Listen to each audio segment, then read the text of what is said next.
유로존 악재는 여전히 진행형이고 시장은 다시 박스권 하단 쪽으로 움직이고 있습니다. 어떻게 대응해야 될지 3인의 전략에서 알아보도록 하겠습니다. 오늘 이 시간에는 토로스 투자증권 투자전략팀의 박승영 연구원과 하나대투증권 멘토스의 김현봉 연구원 두 분 함께 하십니다. 두 분 안녕하십니까? 네, 안녕하세요.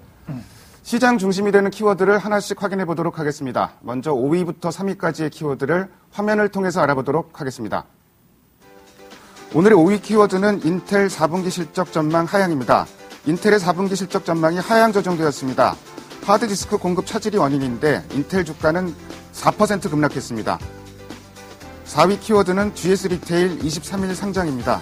GS 리테일의 공모가가 19,500원으로 결정되었습니다. GS 리테일은 23일에 상장됩니다. 3위 키워드는 환율 1,150원대 급등입니다. 달러원 환율이 1,150원대로 급등했습니다. 환율이 1,150원대를 기록한 것은 11월 28일 이후 처음입니다. GS 리테일 상장권부터 좀 얘기해 보도록 하겠습니다. 김현봉 연구원께서 예전에 한번 IPO 관련주 쭉 한번 리스트업해서 이제 알려주신 적이 있는데요. 이제 그 GS 리테일이 상장이 됩니다. 공모가, 고평가다 논란도 좀 있는 것 같고, 또 LG상사 같은 경우는 2,300억 원의 현금이 세후로 유입이 되면서 LG상사한테는 호재다. 이런 얘기도 나오고 있는데요. GS 리테일 상장 관련해서 이것저것 좀 살펴주십시오. 네, 일단 GS 리테일이 제가 알기로는 2010년도 때 영업 외쪽에서 아마 특별이익이 들어와서 PER 밴드가 15배, 올해 실적 17배 얘기하는데 일단은 작년 실적이 좋았습니다. 그래서 일단 프리미엄이 어느 정도 받았다고 생각을 하고요.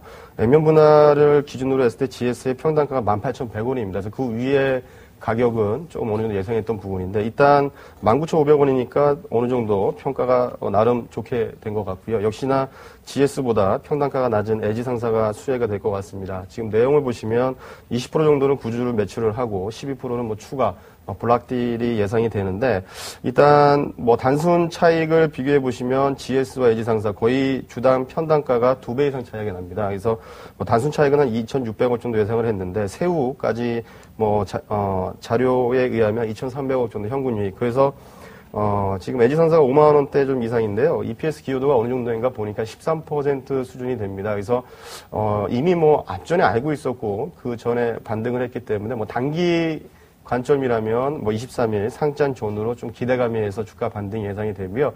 두 번째로 얘기한다면 내년 일단 PER 밴드가 한 7배 정도로 평가되는 것 같습니다. 그래서 저평가됐고 이 자금으로 보통 추가 사업에 의해서 현금 흐름이 좀 유입이 되는 부분인데 이거 추가 사업에 의해서 좀 보탬이 되는 것 같습니다.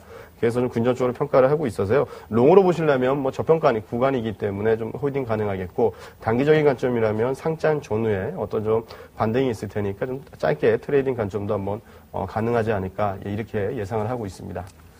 2012년 PER 7배라는 건 LG 상사를 말씀하신 거죠? 네, 그렇습니다. 예. 일단 GS 리테일 상장 관련해갖고 GS 리테일 자체에 대해서는 여러 가지 좀 고평가도 아니다 논란은 있을 수 있는데 어쨌든 LG 상사 쪽의 호재인 거는 좀 분명한 것 같습니다. 다음으로 환율 얘기해 보겠습니다. 오늘 1,150원대로 올라오고 있는데요. 당연히 유로존 악재 때문에 올라오는데 문제는 어제도 환율이 올라왔다는 점입니다. 어제는 시장도 상승했는데 환율이 상승하면서 최근에 환율 움직임이 좀 그다지 좋은 상황은 아닌데요. 박승영 연구원께서 최근에 이제 환율 움직임하고 또 외국인 수급 이런 부분 좀 엮어서 같이 좀 말씀해 주십시오. 네, 일단은 첫 번째는 외국인 수급은 그 주식 쪽은 괜찮아요. 어차피 연말에는 배당을 보고 외국인 투자자들이 한국 주식을 좀 많이 사거든요. 근데 오늘도 이제 그런 모습들이 좀 있긴 있었는데 그래서 프로그램은 외국인은 순매수로 잡히죠. 근데 현물은 아마 좀 팔고 있는 것 같습니다. 현물을 팔고 있는 이유는 우리도 최근에 그 국내 주식에 대해서 환매가 좀 많이 나오는데 다 미국 펀드들도 그래요. 환매 압력이 좀 높기 때문에 아무래도 좀 그런 것 같고 최근에 특히나 환율이 오르는 거는 그 연말이 되면은 외국인 투자가들이 채권 거래를 하지 않습니다. 북을 우리가 닫는다 그러는데 지금까지 환율이 강세를 보였던 중요한 원인 중에 하나는 외국인 투자가들이 국내 채권을 좀 많이 샀기 때문에 그런데요. 최근에 국내 채권을 많이 사주고 있지 않기 때문에. 근데 이거는 매력이 떨어졌다거나 그런 것이 아니라 기술적으로 연말까지는 안 합니다. 그래서 지금 약간 환율 상승 압력이 있는 것으로 보이고 하지만 이게 계속될 거냐라고 하게 되면 그렇지는 않다는 거죠. 아마 연초가 되면 환율은 다시 좀 하락 쪽으로 방향을 잡을 가능성이 좀 큽니다. 연초가 되면 하락적으로 방향을 잡을 사이 크다고 보시는데요. 네네. 글쎄, 12월 달에 이제 채권 말씀하셨는데, 뭐 시장에 많이 나왔던 얘기가 12월 달에 외국인들 채권 만기가 많다, 뭐 이런 얘기도 있었는데, 그런 부분에 대해서는 좀 어떻게 생각하십니까? 채권 만기가 돌아오면 방법은 둘 중에 하나죠. 다시 사거나, 아니면 팔고 나가거나인데, 팔고 나가는 움직임은 없어요. 근데, 분명히 좀 없고, 근데 다시 살 것이냐에 대한 문제는 아마 다시 살 겁니다. 근데 말씀을 드린 것처럼 12월에는 사지 않을 것 같아요. 왜냐하면 그들이 좀 거래를 많이 하지 않거든요. 그래서 연초에 아마 좀 다시 사지 않을까라는 생각을 하고 있고, 외국인 투자가들이 만약에 채권에서 지금 돈을 빼서 나간다라고 하게 되면 마땅히 갈 데는 없습니다. 왜냐하면 유럽에 있는 채권들은 지금 못 살 지경이죠. 그렇기 때문에 미국에 있는 금리들도 너무나 낮고, 그래서 지금 딱히 글로벌 채권 자금들이 한국을 빠져나가서 갈 만한 곳이 그렇게 많지가 않아요. 글로벌 저금리 상태이기 때문에 아마도 외국인 투자가들은 계속해서 한국의 채권들을 좀 사주지 않을까라는 생각하고 있습니다. 일단 뭐 환율 상승 가능성은 있지만 이것은 뭐 계절적인 요인이 강하다. 그리고 내년 이후로는 이제 다시 좀 하락할 가능성이 많다. 채권 만기 돌아오는 문제에 대해서도 그렇게 우려할 문제는 아니다. 이렇게 말씀하신 걸로 정리를 해보겠습니다. 다음으로 오늘의 2위 키워드를 화면을 통해서 확인해 보도록 하겠습니다. 오늘의 2위 키워드는 3대 신평사 경고입니다. 혹시 뭐 신재정협약 하루 만에 3대 신평사 모두 지금 뭐 경고를 하고 나왔습니다. 상당히 뭐 호재 하루 만에 뭐 그 분위기를 완전히 찬물을 끼얹는 좀 이런 상황인데요. 뭐 여러 가지 이제 뭐 더 정책을 내놔라, 뭐 그 통화 완화시켜라 좀 이런 얘기도 나오고 있고, ECB나 독일의 자꾸 역할을 좀 체근하는 것 같기도 합니다. 김현봉 연구원께서는 글쎄요, 신평사 뭐 시시때때로 이렇게 부정적으로 작용을 하는데 유로존 상황 좀 어떻게 봐야 될까요?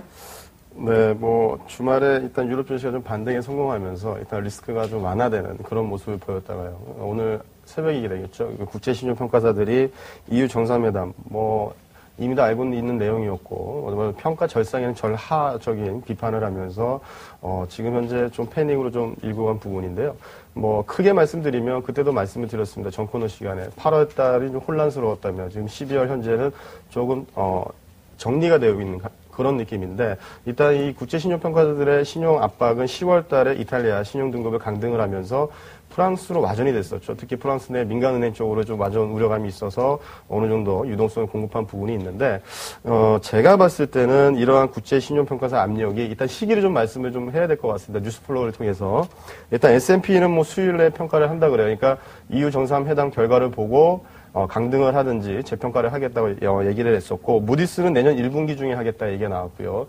피치는 아직 언급이 없었습니다. 뭐 솔직히 해외발 뉴스에서 조금 좀 출렁임이 심각한데, 개인적인 의견을 좀 드리자면 이렇게 질질 끌 바에야 3대 신용평가들이 좀 신용등급을 빨리 했으면 좋겠고요. 이미 시장에서는 어느 정도 내성이 생겼다고 보고요. 계속 이게 지연되다 보니까 뭐 어떤 모멘텀이 없다 보니까 좀 수그러지는 모습인데요. 장중 변동성 확대는 있을 수 있겠지만 일단 재평가가 일어나고 나면 시장의 악재로서의 조금 재료로 좀 완화될 것 같고요. 그다음에 이렇게 국제신용평가사들의 이 강등 압력이 어떻게 보면 독일과 ECB를 좀 쥐어짜는, 좀 더 적극적인, 액티브적인 어떤 제도가 좀 나와야 된다. 특히 ECB도 독일의 눈치를 보고 있거든요. 그렇죠? EU 그 지분 뭐 많다 보니까. 그래서 결국엔 독일 메르켈 총리가 이번에 적극적으로 했지만, 지금 프랑스, 독일, ECB 이쪽에 보게 되면 좀 상반된 의견이 많습니다. 뭐 유로폰들은 뭐 절대적으로 반대를 하고 있죠. 독일이 먼저 반대를 했기 때문에 프랑스도 반대를 하는 거고, ECB도 국채 매입이 소극적일 수밖에 없는 이유가 지금 독일과 프랑스에서 좀 반대하고 있는 입장을 보이고 있기 때문입니다. 그래서 이번에 유로화 사용국인 17개국이 일단 재정 어느 정도 좀 컨트롤하는 이 합의를 했기 때문에 향후의 강권은 ECB라든지 지금 국제신용평가사 쪽은 독일보다는 ECB의 어떤 리더적인 측면을 좀 모색을 하고 있는데요. 그 배경에는 역시나 독일이 있다고 봅니다. 그래서 단기적으로 이 신용등급이 빨리 나와야지만 악재로서 좀 소멸이 될 것 같고요. 이미 시장에서 신뢰성을 잃은 지 오래고 시장 충격은 있을 수 있겠지만 어느 정도 내성을 갖지 않나, 네, 이렇게 말씀을 드리겠습니다. 유로존 문제, 유로존에서 유일하게 갑이라고 할 수 있는 결국 독일 문제로 좀 요약될 수 있을 것 같고요. 독일이 좀 역할을 더 해라, 좀 이런 압력이 들어가는 상황으로 요약을 할 수가 있을 것 같습니다. 그리고 워낙 밤새 뉴스가 쏟아지기 때문에 또 오늘 밤에 유럽 쪽에서는 또 어떤 소식이 쏟아질지 사실 뭐 예측하는데 지금 뭐 한계가 있을 수밖에 없는 상황이고요. 박승영 연구원께는 그래서 G2 얘기 좀 여쭤볼게요. G2 내일까지 이제 중국의 중앙경제공작회의 열리고 뭐 연준회의도 있고 미국은 최근에 지표 잘 나오고 있는데요. 네네. 그런 상황을 한번 전반적으로 좀 짚어주십시오. 예, 미국 지표는 사실 되게 좋죠. 뭐 오늘 봐도 좋고. 근데 중요한 거는 더 이상 좋을 거냐, 사람들이 더 이상 좀 좋게, 기분 좋게 놀라줄 것이냐의 문제인 것 같아요. 그 매크로 서프라이즈 지수라고 해서 지수의 그 예상치랑 실제치의 괴리를 보여주는 지표가 있습니다. 그러니까 예상보다 좋으면 지수가 이제 올라가는 그런 지표들이 있는데, 최근에 거의 올해 한 작년 10월 수준까지 올라간 것 같아요. 최근의 지표들 사실은 예상치보다 전부 다 높게 나왔죠. 그렇죠. 예. 그러니까는 더 이상은 이제 눈높이가 많이 높아졌기 때문에, 그러면서 눈높이가 따라서 높아졌기 때문에 더 이상 사람들이 이렇게 좋을 수가라고 놀랄 가능성은 좀 낮아졌다는 거죠. 그래서 미국에서 지표는 아마도 계속해서 좋게 나올 겁니다. 다만 예상했던 것보다 더 좋게 나올 거냐에 대해서는 약간 좀 물음표를 가질 필요가 있는 것 같고요. 또 한 가지 이제 중국이죠. 유럽의 어떤 성장이라고 하는 부분들은 굉장히 많이 좀 이미 좀 안 좋은 쪽으로 알고 있고, 미국이 좋기는 하지만 뭐 이미 어느 정도 좀 알려진 그런 그 재료이기 때문에 이제부터는 중국이 생각보다 좀 더 좋았을 때 시장이 좀 올라갈 수 있을 거라고 보고 있어요. 그리고 사실 전 세계에서 수요를 좀 어느 정도 소비를 해줄 수 있는 여력은 중국이 거의 좀 유일하기 때문에, 중국은 앞서 말씀해 주신 것처럼 경제공작회의 결과가 굉장히 중요합니다. 여기에서 아마도 소비 부양을 하든지 아니면은 통화 정책을 좀 완화 쪽으로 끌어내려주거나 하게 되면 그때 시장은 좀 분명히 환호할 수 있을 것 같아요. 지금 오늘 보면은 중국 상해종합지수 계속거든요. 거의 뭐 지금 뭐 전저점 수준까지 있죠. 예. 전저점까지 더 빠졌는데, 그 중국 주식시장은 되게 간단해요. 그 긴축하면 빠지고 긴축 완화하면 오르거든요. 근데 저렇게 빠지고 있다는 거는 중국 그 본토 시장에서도 사람들이 긴축이 정말 완화될까에 대한 어떤 의심들을 가지고 있다는 거죠. 이런 의심들이 해소가 돼야지만이 아마 글로벌 주식시장, 뭐 한국 주식시장 올라갈 수 있을 것 같아요. 근데 저는 개인적으로 이제 내일이면 결과 발표가 되겠지만, 아마도 조금 그 내수를 부양하고 경기를 부양하는 쪽으로 정책이 선회할 것으로 일단 기대를 하고 있습니다. 뭐 중국 상해 증시가 잇따라 저점을 깨고 있는데, 이런 부분도 중국 정책 스탠스 변화에 어느 정도는 영향을 줄 수 있다. 좀 이런 희망을 한번 가져봅니다. 다음으로 오늘의 1위 키워드를 화면을 통해서 확인해 보도록 하겠습니다. 오늘의 1위 키워드는 코스피 하루 만에 하락입니다. 사실 오늘 하락했지만 어제 반등도 기대에는 못 미쳤습니다. 1900선을 좀 밑돌았었는데 1900선이 좀 저항선으로 작용하면서 좀 시장의 기대감도 좀 약화되고 있는 모습이고, 오늘 뭐 시장이 좀 많이 빠지다 보니까 이제는 연말 랠리, 뭐 폭발적인 연말 랠리는 이제 거의 좀 어렵다, 이런 쪽으로 시각이 좀 많이 굳어지는 것 같습니다. 일단 코스피는 현재 박스권 하단이라고 예상되는 1850 정도를 향해 가고 있는데요. 박승경 연구원께서는 글쎄요, 지금 그 박스권 하단 쪽으로 접근하고 있는데 매매 전략은 좀 어떻게 가져가 보면 좋을까요? 1850 근처에서는 주식을 사야죠. 그리고 저희는 뭐 다른 시간에도 몇 차례 말씀을 드린 적이 있는데, 저희 연말이 2천 넘을 걸로 보고 있거든요. 그렇게 생각하는 이유는 앞서서 말씀드린 것처럼 중국의 경기 모멘텀이 턴어라운드 할 것으로 보고 있습니다. 그렇기 때문에 저희는 아마 올 연말까지는 뭐 얼마 남지 않았긴 했지만 2000포인트를 뭐 깰 수 있을 것으로 여전히 좀 보고 있고요. 1850, 1950은 사실 투자자분들이, 뭐 저희도 이제 기관 투자가분들 만나보면 크게 불편해하지 않아요. 주식이 아직까지 그렇게 많지 않거든요. 현금을 좀 가지고 있는 상황에서 1900 위로 올라가면 주식이 없어서 힘듭니다. 근데 밑으로 빠지면 절대 지수 레벨이 좀 부담이 되죠. 그래서 지금은 주가가 빠지고 있지만 투자가분들은 그렇게 많이 힘들어하고 있는 그런 지수대는 아니라는 거죠. 그래서 여기에서는 오히려 주식을 좀 채워서 연말에 경기 모멘텀이 반전하는 것을 좀 같이 가지고 올라가는 것이 맞지, 1850을 밑으로 깨고 내려간다라고 보기에는 약간 좀 어렵습니다. 일단 토로스에서는 올해 연말까지 2000 정도를 예상을 하시는 것 같은데요. 그렇다면 이제 뭐 그 어떤 종목들, 어떤 업종들을 좀 중점적으로 좀 담아봐야 될까요? 저희는 그 소비 모멘텀이 좋을 걸로 보고 있어요. 뭐 중국의 투자나 이런 쪽은 좀 어려울 걸로 보고 있고, 소비라고 하면은 역시나 좀 IT, 자동차 뭐 이런 쪽들이 좋고요. 중국이 완전하게 턴어라운드 한다라고 하게 되면 그때는 좀 화학 정도가 주도주에 포함이 될 수가 있겠죠. 근데 최근에 자동차 주가가 좀 많이 안 좋아서 좀 걱정스럽기는 한데, 중국의 자동차 시장이 올해 많이 눌렸습니다. 그럼 내년에는 그만큼 좀 좋아질 수 있는 가능성이 있기 때문에 IT, 자동차, 화학 정도를 말씀을 드리고 있습니다. 뭐 토로스 증권에서는 일단 올해 2000 가능할 것으로 보고 있고, 1850 충분히 주식을 살만한 지수대다, 이렇게 판단하는 것 같습니다. 뭐 업종으로는 소비 관련된 그 업종들을 말씀해 주셨고요. 특히 이제 뭐 IT, 자동차, 화학 이 정도 말씀을 해주셨습니다. 김현봉 연구원께는 자동차 주식 한번 여쭤볼게요. 사실 뭐 삼성전자는 어제 신고가, 사상 최고가를 기록을 하면서 상당히 견고한데, 자동차 주식은 어제 오늘뿐만 아니라 최근의 움직임이 상당히 좋지 않습니다. 그래서 자동차 주식 어떻게 봐야 되는지, 그리고 한 가지 더 금연봉 연구원께서 이렇게 나오시면 이제 종목을 좋은 종목을 여러 종목을 주셨는데 오늘도 종목 가지고 나오신 거 있으면 한 종목 좀 말씀해 주십시오.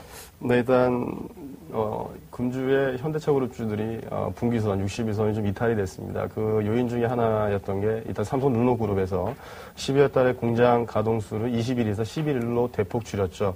르노 삼성은 뭐 특히 내수 쪽에 좀 선전하는 부분인데 11월 달 매출이 35% 감소가 되면서 야, 현대차 그룹도 그러니까 감산을 할 것이 아닌가 이렇게 얘기를 하고 있는데요.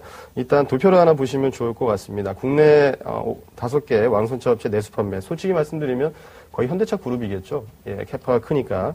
11월 달에 들어서 20% 전후 감소세가 나오면서요. 현대차 그룹 또한 감산 가능성이 대두되는 모습이 좀 나타날 수 있겠고요. 근데 좀 반박 논리는 한 두 가지 정도가 될 것 같습니다. 아니다. 첫 번째로는 현대차 그룹의 글로벌 재고 수준이 역사적 최저 수준이다 얘기가 나옵니다. 11월 말 기준으로 현대차 같은 경우는 한 1.7개월분, 기아차는 1.5개월분. 그래서 금융위기 때 2008년도 때는 현대차가 3.6개월분, 기아차가 4.8개월분 좀 되는데요. 반박 논리는 재고량이 이렇게 많지가 않다는 점과 두 번째로는 11월 달에 내수 판매가 둔화는 됐지만 MS 자체는 올랐다. 그래서 결국에는 향후 해외에서 어느 정도 커버해 줄 것인가 좀 관건일 것 같고요. 일단은 개인적으로 보는 중요한 이평선은 60일선입니다. 그래서 단기 좀 이탈이 됐고요.